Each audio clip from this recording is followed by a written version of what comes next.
ఈ రోజున మనం ప్రభుత్వాలకి ఏమైనా క్వశ్చన్ చేస్తే ఇది ఎందుకు జరగలేదు అని అంటే ఆ హయాంలో ఉన్న గవర్నమెంట్ మీద వాళ్ళు కామెంట్ చేస్తున్నారు. అండ్ అదే విధంగా వేరే వాళ్ళు పవర్ లోకి వస్తే వాళ్ళు క్వశ్చన్ చేస్తే ఆ గవర్నమెంట్ లో వాళ్ళు ఏ విధంగా చేశారో అదే ఆ విధంగా చేశారు అని కామెంట్స్ అయితే వస్తుంటాయి.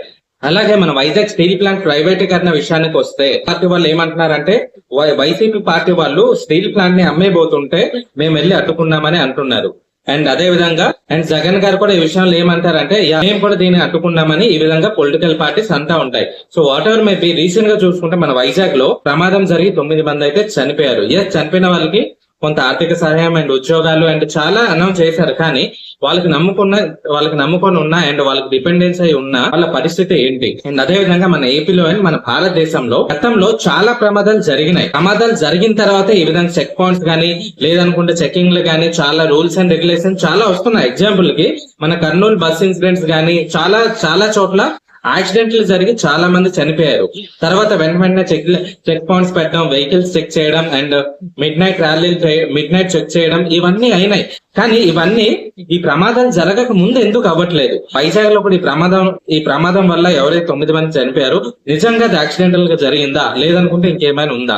సో నేను గమనించింది ఏంటంటే ఏదైనా ఒక ప్రాబ్లం జరిగేటప్పుడు జరిగిన తర్వాతే గవర్నమెంట్ అండ్ దానికి రిలేటెడ్ కి సంబంధించిన వాళ్ళు వచ్చి రెస్పాండ్ అయ్యి అండ్ దాని ప్రోటోకాల్ ప్రకారం చేయడం కాదు, ప్రమాదం జరగక ముందే ఏ విధంగా జరగకూడదు అని ఒక చెక్ పాయింట్స్ అనేది ఖచ్చితంగా గవర్నమెంట్ సైడ్ నుంచి ఇనిషియేటివ్ తీసుకొని రావాలి.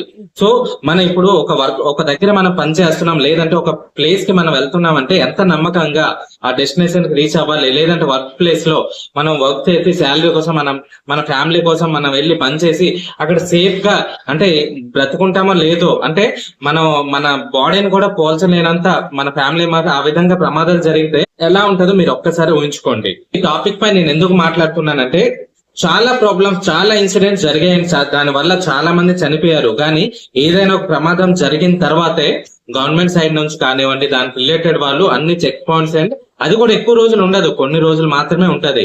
తర్వాత యాజ్ యూజువల్ గా మారిపోతుంది. అంటే బేస్డ్ ఆన్ మై ఎక్స్పీరియన్స్ నిజంగా అంటే విషయాల్లో అది కంపెనీ అవ్వచ్చు లేదంటే వెహికల్ అవ్వచ్చు ఎనీథింగ్ ఏదైనా సరే చెక్ పాయింట్స్ అండ్ క్వాలిటీ అంటే మనుషులు అంటే ఒక ప్రమాదం జరగకుండా ముందే దాన్ని ప్రాపర్ గా ఉంటే చాలా చాలా మంచిది. అంటే ఇది ఓన్లీ యాక్సిడెంట్ ఏదో కంపెనీలో ప్రమాదం జరిగిందని నేను అనట్లేదు.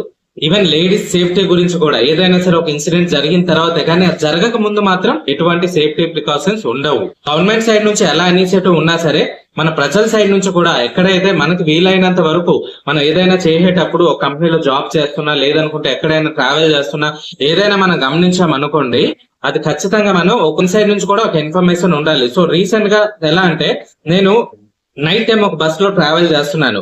అయితే వాళ్ళు ఏంటంటే సగం దూరం వెళ్ళి అంటే ఒక 12 hours జర్నీ ఉంటది. సగం దూరం వెళ్ళిన తర్వాత వాళ్ళు ఏంటంటే డ్రైవర్ మారాలన్నమాట. అంటే ఒక డ్రైవర్ పడుకో ఉంటాడు, ఇంకో డ్రైవర్ డ్రైవ్ చేస్తా ఉంటాడు.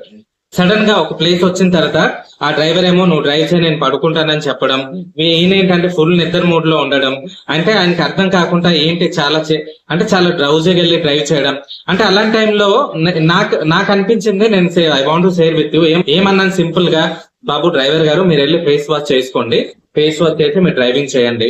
ఇప్పుడు మీరు చేంజ్ అవుతున్నారు కదా, అప్పుడు అరౌండ్ 2:30 or 3 అన్నమాట.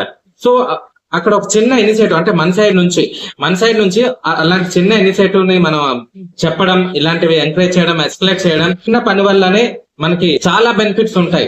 లేదనుకుంటే ఆ డ్రైవరే కనుక నిద్ర మత్తులో చాలా డ్రౌజీగా ఏ విధంగా కొంచెం తేడాగా డ్రైవ్ చేస్తే అక్కడ డ్రైవరే కాదు అక్కడ చాలా మంది పాసింజర్స్ ఉంటారు. అంటే ఒక చిన్న మిస్టేక్ వల్ల మనం చాలా చాలా కోల్పోతున్నాం. ఆ సైడ్ నుంచి నేను చెప్పాలనుకున్నది ఏంటంటే మన సొసైటీలో ఏదైనా సరే మనకి ప్రికాషన్స్ గా మనం ఏదైనా సరే మనకు అనిపిస్తే ఖచ్చితంగా మనం జాగ్రత్త తీసుకోవడంలో మనం ముందే ఉండాలి. ఈ విషయం మీద మీరు ఏమనుకుంటున్నారు? మీ ఒపీనియన్ ని ఖచ్చితంగా కామెంట్ చేయండి అండ్ మన ఛానల్ ని సబ్స్క్రైబ్ చేసి సపోర్ట్ చేయండి. Thanks for watching.